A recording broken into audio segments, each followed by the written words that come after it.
The sun, merciless and relentless, beat down like lead, searing the last vestiges of moisture from the parched earth. I stopped my old beat-up pickup truck at the very edge of Crystal Canyon, feeling the scorching air even through the closed windows. The heat, like a mad artist, distorted the horizon, creating ghostly mirages of shimmering water above the cracked, fractured ground. The sky overhead was faded and lifeless, like an old photograph bleached by the sun, devoid of color and vibrancy. I took a deep breath, trying to calm my nerves and fight off the wave of foreboding that washed over me. Crystal Canyon had never been a place that attracted crowds of tourists. Yes, its steep walls did glitter and shimmer with thousands of crystal veins, intricately embedded in the crimson, cracked rock, creating a mesmerizing sight. But this beauty was deceptive, cold, and lifeless, like an icy mask hiding something dark and sinister. The locals, the wise and superstitious Navajo tribe, avoided this place with reverent fear and respect, calling it the land of spirits that cannot rest. They believed that the canyon was cursed, that its depths were inhabited by lost souls, trapped between worlds, forever doomed to eternal wandering and torment. I, unlike them, didn't believe in any spirits. I was a scientist, a geologist by profession, a man of science and reason, seeking rare minerals and valuable geological formations. Crystal Canyon promised a rich bounty, a potential find capable of turning my life around, and I wasn't going to miss my unique opportunity, despite the ancient superstitions and warnings. My modern GPS showed the exact coordinates of an anomaly that had been carefully detected by high-precision satellite imaging. There, in the very depths of the canyon, hidden from prying eyes, lay something truly valuable, something that could change the world. I methodically unloaded everything necessary for a field camp from the bed of my old pickup: a sturdy tent, an impressive supply of fresh water, reliable tools for work, a portable radio for communication with the outside world, and of course, my trusty .38 caliber revolver. I wasn't a coward, not at all, but I understood perfectly that the wilderness was full of dangers, and not only those related to ancient superstitions and legends. Wild coyotes, venomous rattlesnakes, fierce mountain lions. They were quite real and posed a direct threat to my safety. The descent into the canyon was steep, exhausting, and incredibly dangerous. Rocks slid underfoot with a treacherous rustling. Dust, fine and acrid, clogged my nose and mouth, making breathing difficult. The deeper I descended into the stony womb, the quieter and more ominous it became around me. It seemed that nature itself had held its breath, warily watching my uninvited intrusion into its domain. By evening, exhausted and drained, I finally reached the location indicated by the GPS navigator. It was a small cave, the entrance to which was partially blocked by collapsed rock, as if someone had deliberately tried to hide it. I quickly set up camp near the entrance and immediately set to work, feeling an impatient desire to see what lay hidden in the depths of this cave. The first samples of crystal that I painstakingly extracted from the cave proved to be unusually pure, transparent, and perfect. They emitted a faint, barely noticeable light, as if a distant, extinct star was shimmering inside them, storing echoes of past brightness. I felt a strange excitement, bordering on an inexplicable anxiety. Something was wrong. Something caused me unease and discomfort, but I couldn't understand exactly what it was. Night descended on Crystal Canyon like a heavy velvet cloth, shrouding everything in impenetrable darkness. The silence here was ringing, almost painful, as if pressing on the eardrums, making me feel isolated from the entire world. Only occasionally was it broken by the howling of the icy wind, rushing between the sharp, razor-like crystal walls, creating eerie, otherworldly sounds. I sat by the crackling campfire, carefully leafing through my field notes and examining the first extracted samples. Suddenly, the flames of the fire crackled fiercely and shot high into the air, casting long, bizarre, and sinister shadows on the canyon walls. I involuntarily shuddered in surprise. It seemed to me that the shadows momentarily came to life, turning into distorted, grotesque figures, like nightmarish creatures from another world. I tried to laugh at myself, trying to convince myself that it was all just a figment of my tired imagination. Probably I was just overworked, having spent the whole day doing hard work under the scorching sun. But the feeling of anxiety and uneasiness didn't go away for some reason, but on the contrary, became stronger and more persistent.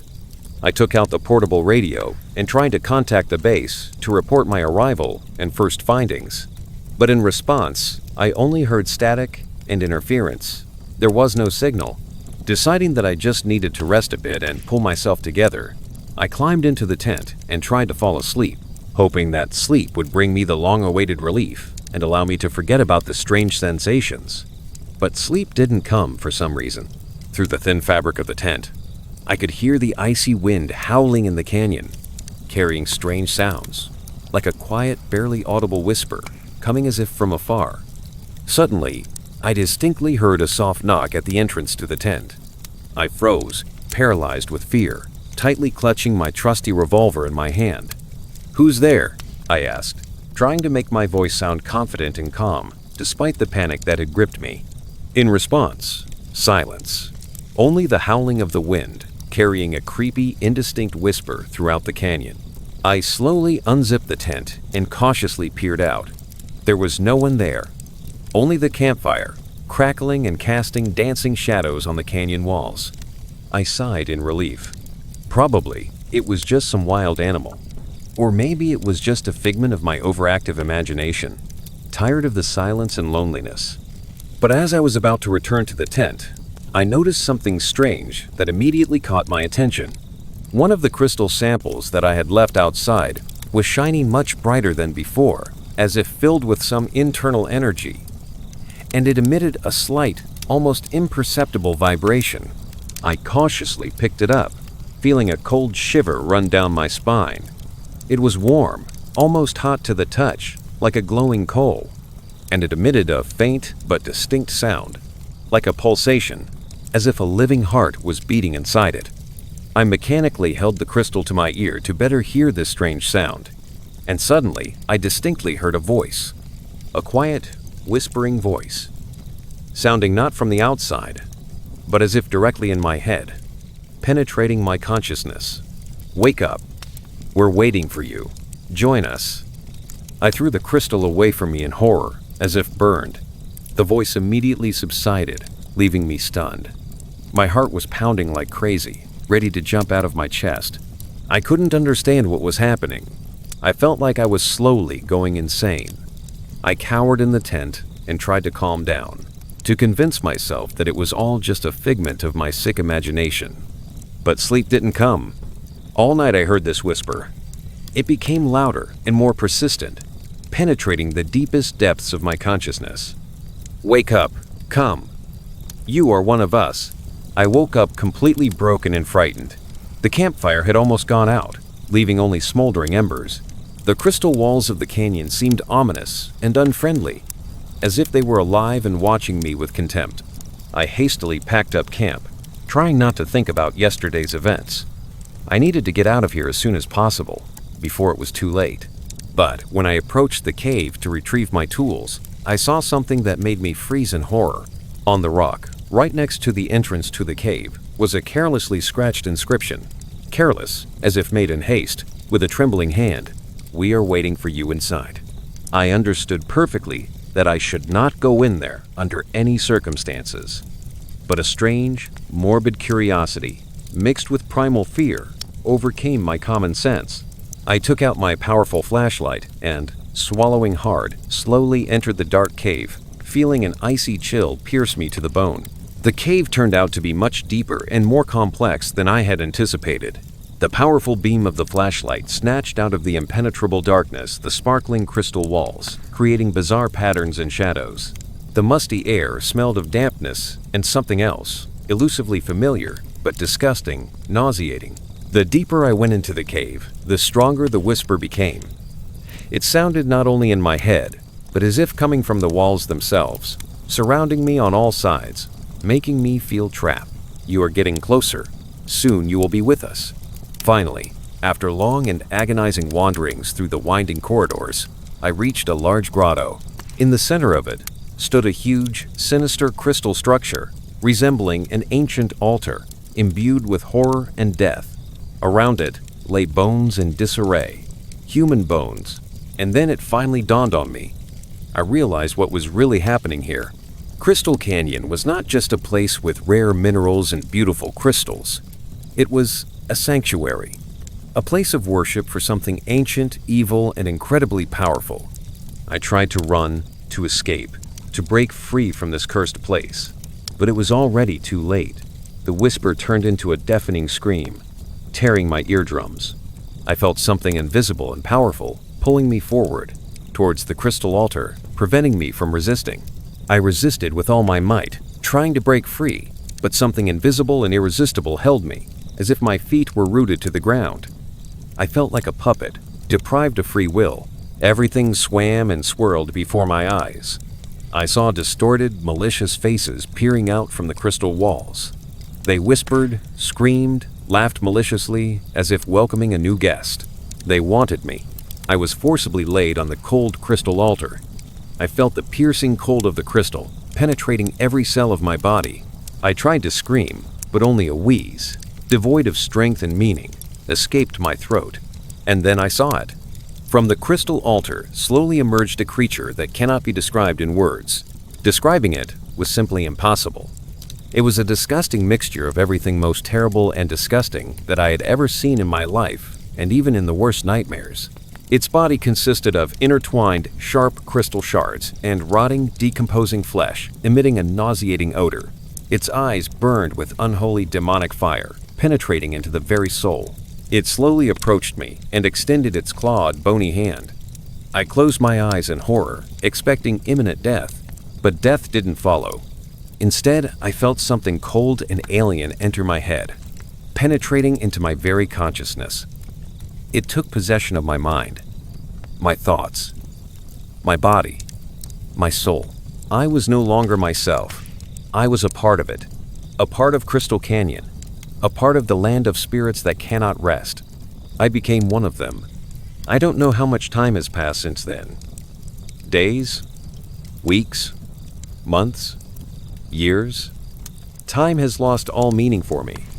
I wandered through the canyon, doing the will of this terrible creature. I brought new victims here. Lost tourists, reckless adventurers, naive scientists, unaware of the danger. I whispered to them, lured them into the cave, promising wealth and fame. And then they became a part of us. Crystal Canyon continued to grow and expand. The altar became larger and more majestic. The creature's power increased exponentially. We wait. We always wait. We wait for new victims to quench our eternal thirst. We wait for Crystal Canyon to engulf the entire world, turning it into a realm of darkness and horror. Do not come here. Do not look for us. Do not wake the land of spirits that cannot rest. Otherwise, you will forever become one of us. Epilogue. Colonel Elizabeth Warren, head of a top-secret special division of the Department of Defense, dealing with the study and neutralization of anomalous phenomena, sat in her cramped, paper-strewn office, staring at a large computer screen. On the screen was a detailed topographic map of Crystal Canyon, marked with red markers. Over the past few months, several dozen people had mysteriously disappeared in the remote area of Crystal Canyon. Tourists, geologists, locals, shepherds, accidentally wandering into this cursed area. No traces, no clues, no witnesses. Only a chilling silence and a haunting sense of inexplicable horror. But today, satellite imagery had captured something unusual that made Colonel Warren turn cold with horror. An anomalous and inexplicable growth of crystal formations in the very center of the canyon, and strange, inexplicable energy fluctuations that the instruments were registering with increasing intensity. Colonel Warren knew perfectly well what this meant. Crystal Canyon was not just a place with rare minerals and unique geological formations. It was a zone of heightened, anomalous activity. A place where the boundary between realities was thinning, allowing something else, alien and hostile, to penetrate into our world. She immediately summoned her trusted deputy, Major Davis, an experienced and proven officer, ready for any difficulty. Assemble the best team, Davis. We need to leave for Crystal Canyon immediately, and this time we will be ready for anything that awaits us there. Major Davis nodded silently. listening carefully to the order. He understood that this assignment would be the most dangerous and difficult of his career. Very dangerous. But he was ready. They were all ready. They had to stop what was happening in Crystal Canyon at all costs. Otherwise, the consequences could be catastrophic for the entire world. They knew they were going straight into the lion's den, into the very heart of darkness. But they didn't yet know that evil had been waiting for them for a long time. They couldn't even imagine what awaited them in Crystal Canyon. They didn't know what awaited them. The echoes of an ancient horror. They didn't know that their own souls could become a part of those echoes,